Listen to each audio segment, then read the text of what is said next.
Okay बेटा, तो आज एसिड्स बेसिस एंड सॉल्ट्स में हम जो टॉपिक देखने वाले हैं that is regarding chemical properties of acids and basis.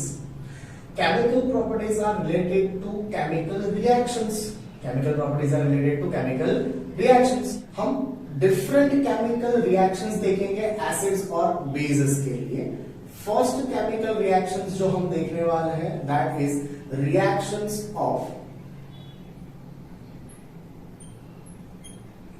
acids and base with metal। Metal के साथ रिएक्शन देखेंगे। उसके बाद हम देखेंगे reaction of acid with metal carbonate and metal hydrogen carbonate.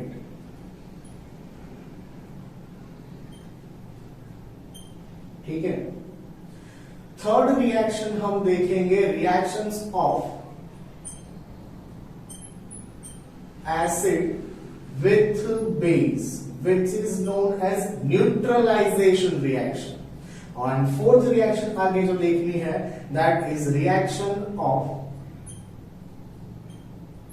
Acid with metal oxides and base with non metal oxides.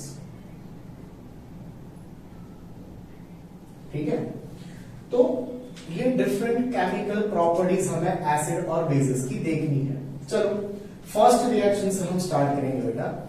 First reaction क्या है? Reaction with metal. पहले हम एसिड के लिए देखते हैं बेटा। अगर किसी भी एसिड की मेटल के साथ रिएक्शन होगी यहां पर, तो प्रोड्यूस होगा सॉल्ट प्लस डाइहाइड्रोजन गैस। क्या प्रोड्यूस होगा बेटा? Salt plus dihydrogen gas.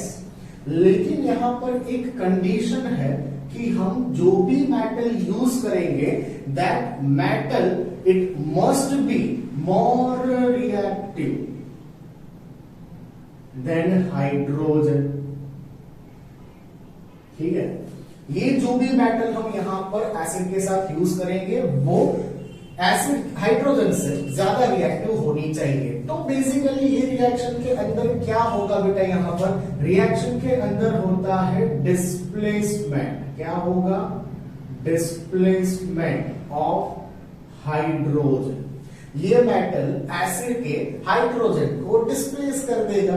That is the simple chemical reaction. Let's take an example. If we have acidic solution HCl aqueous, इसकी अगर रिएक्शन हम जिंक मेटल के साथ करेंगे बेटा, तो क्या होगा? Zinc metal is more reactive than hydrogen. तो यहां पर HCl सॉल्यूशन में से हाइड्रोजन को जिंक डिस्प्लेस कर देगा, जिसकी वजह से प्रोड्यूस होता है ZnCl2।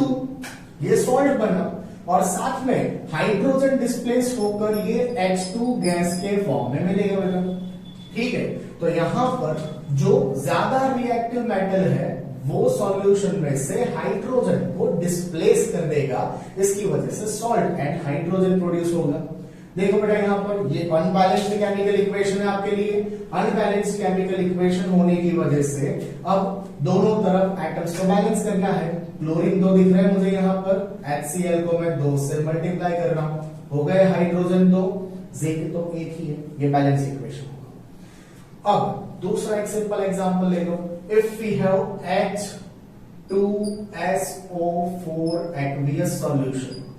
H2SO4 सॉल्यूशन की अगर मैग्नीशियम मेटल के साथ रिएक्शन होगी तो क्या होगा? यहां पर magnesium is more reactive than hydrogen, तो ये सॉल्यूशन में से हाइड्रोजन को डिस्प्लेस कर देगा बेटा। डिस्प्लेस करने के बाद प्रोड्यूस क्या होगा? यहां पर मैग्नीशियम सल्फेट, मैग्नीशियम सल्फेट, और साथ में जो डाइहाइड्रोजन है वो प्रोड्यूस होगा। तो एक सिंपल चीज मिली कि अगर किसी भी एसिड की मेटल के साथ, रिएक्टिव मेटल के साथ, which is more reactive than hydrogen, reaction से क्या होगा, डिस्प्लेसमेंट होने पर डाइहाइड्रोजन गैस इवॉल्व होता है। क्या होता है बेटा, डाइहाइड्रोजन गैस इवॉल्व होता है। ठीक है, अब यहां पर लेकिन एक थोड़ा सा इश्यू है। हम अगर रिएक्शन HNO3 एक्वियस सॉल्यूशन के साथ करेंगे तो डाइहाइड्रोजन गैस प्रोड्यूस नहीं होता with HNO3। What is the reason behind this? HNO3 जो है नाइट्रिक एसिड, HNO3 क्या है बेटा, nitric acid. This nitric acid is a strong oxidizing agent। क्या होता है बेटा ये, strong oxidizing agent। मतलब नाइट्रोजन, यहां पर HNO3 क्या करेगा, नाइट्रिक एसिड ये स्ट्रॉन्ग ऑक्सीडाइजिंग एजेंट होने की वजह से it oxidises the other substance easily. Strong है ना बेटा ऑक्सीडाइजिंग एजेंट, तो ये दूसरे सब्सटेंस का इजीली ऑक्सीडेशन कर देते हैं। So in presence of nitric acid यहां पर जो हाइड्रोजन गैस प्रोड्यूस होता है by reaction with metal, it oxidizes into H2O in presence of HNO3। समझ में आया? हाइड्रोजन प्रोड्यूस तो होगा बट HNO3 कैसा है, स्ट्रॉन्ग ऑक्सीडाइजिंग एजेंट है। तो due to this property of HNO3, this dihydrogen gas evolved in this reaction, it oxidizes into H2O। ठीक है, hydrogen gas oxidizes into H2O in presence of HNO3 because it is a strong oxidizing agent। Reaction देखते हैं बेटा, अगर मैं zinc metal की reaction कर रहा हूं HNO3 के साथ, if we have taken the diluted solution of HNO3, तो ये रिएक्शन कैसे होगी? पहले तो यहां पर प्रोड्यूस होगा बेटा ZnNO3 ट्वाइस, सॉल्ट मिला। साथ में जो हाइड्रोजन प्रोड्यूस होगा बेटा यहां पर, वो हाइड्रोजन H2O में ऑक्सीडाइज्ड होगा और H2O में ऑक्सीडाइज्ड होने के साथ HNO3 का खुद का रिडक्शन होना चाहिए, क्योंकि जो ऑक्सीडाइजिंग एजेंट है वो दूसरों का ऑक्सीडेशन करते हैं, तो साथ में खुद का क्या होगा बेटा, रिडक्शन होगा। तो HNO3 का रिडक्शन होने की वजह से प्रोड्यूस होता है N2O, डाइनाइट्रोजन मोनोऑक्साइड। ये रिएक्शन को अगर हम बैलेंस करेंगे बेटा यहां पर, तो क्या होगा, देखो याद रखनी पड़ेगी आपको रिएक्टेंट की स्टोइकियोमेट्री या तो इनके मोल्स। यहां पर मैं ले रहा हूं 4 मोल जिंक एंड 10 मोल HNO3। इसकी कॉन्सेंट्रेशन के अकॉर्डिंग ये रिएक्शन में थोड़े बहुत चेंजेस होते हैं, लेकिन हम अभी फिलहाल सिर्फ डाइल्यूटेड HNO3 के साथ रिएक्शन देख रहे हैं। अब जितने मोल हमने लिए हैं यहां पर रिएक्टेंट में जिंक के, तो सामने प्रोडक्ट में भी 4 से मल्टीप्लाई कर रहा हूं। जितने हाइड्रोजन दिख रहे हैं रिएक्टेंट में, उससे हाफ H2O हो जाएंगे। ठीक है, बचा क्या बेटा, नाइट्रोजन एंड ऑक्सीजन। नाइट्रोजन को बैलेंस करें तो ऑक्सीजन अपने आप हो जाएंगे। कितने नाइट्रोजन है, 10। सामने देखो यहां पर N2 है, 2 4 जा 8 हो जाएंगे और ये 2 नाइट्रोजन 10 हो गए।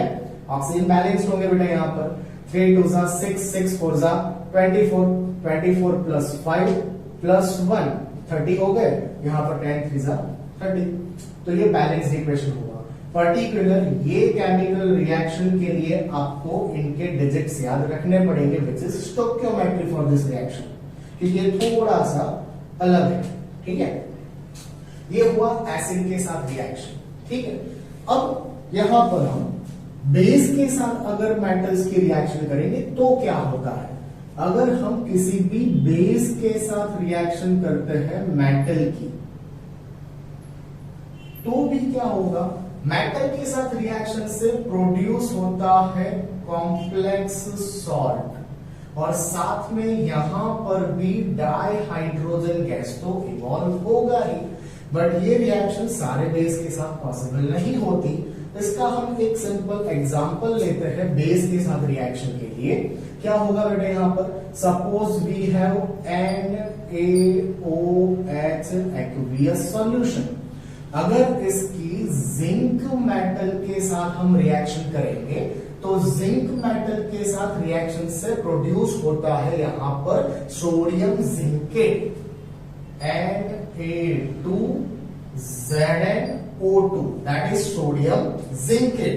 ये बेटा एक कॉम्प्लेक्स सॉल्ट है, इसको हम ऐसे भी लिख सकते हैं, ठीक है, Na2ZnO2।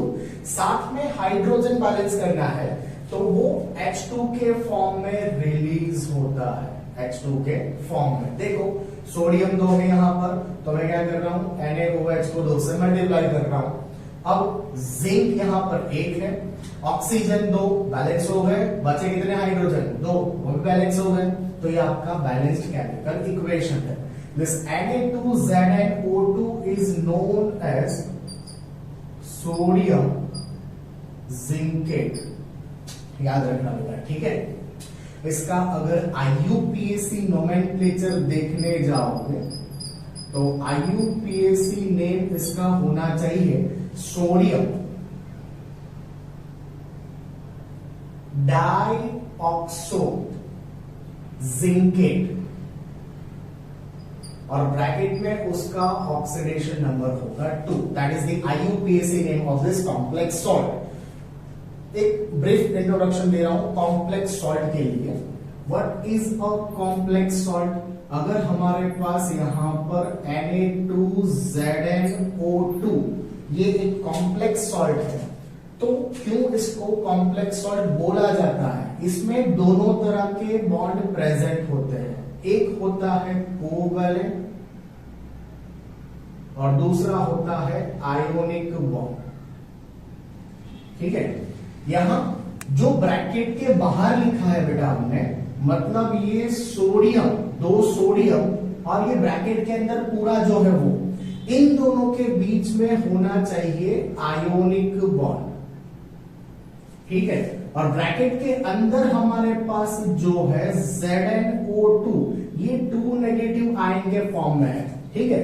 तो यहां पर जिंक और ऑक्सीजन के बीच में जो केमिकल बॉन्ड बनेगा वो होता है कोऑर्डिनेट कोवैलेंट बॉन्ड। ये आप फर्दर स्टैंडर्ड में देखोगे 11th-12th के अंदर, इसको डिटेल में देखने की कोई जरूरत नहीं है, सिर्फ एक्सप्लेन किया है ब्रीफ में, ठीक है। बट बेस के साथ अगर मेटल की रिएक्शन होगी तो वहां पर एक कॉम्प्लेक्स सॉल्ट और हाइड्रोजन प्रोड्यूस होता है। लेकिन कोई भी एसिड के साथ अगर मेटल जो हाइड्रोजन से ज्यादा रिएक्टिव हुआ उसके साथ रिएक्शन करेंगे तो प्रोड्यूस होगा salt and dihydrogen gas always, ठीक है। आप एक एग्जांपल ट्राई करो बेटा, आपके लिए एग्जांपल दे रहा हूं यहां पर। अगर हम रिएक्शन मैग्नीशियम मेटल की करेंगे, ठीक है, मैग्नीशियम मेटल की HCl के साथ रिएक्शन करेंगे तो क्या होगा, राइट। मैग्नीशियम यहां पर हाइड्रोजन को डिस्प्लेस करेगा because it is more reactive than hydrogen, तो उससे प्रोड्यूस होगा MgCl2। जब भी फॉर्मूला बनाओ तो चीजें ध्यान में रखना, इनकी वैलेंसी के बारे में। फॉर्मूला आपको तभी पता चलेगा जब आपको वैलेंसी पता हो, ठीक है। तो MgCl2 प्रोड्यूस होगा और साथ में हाइड्रोजन गैस इवॉल्व होगा। बैलेंस करो इसको, बैलेंस करने पर क्या मिलेगा, 2 क्लोरीन है, 2 हाइड्रोजन है प्रोडक्ट में, तो यहां पर 2 HCl, ठीक है।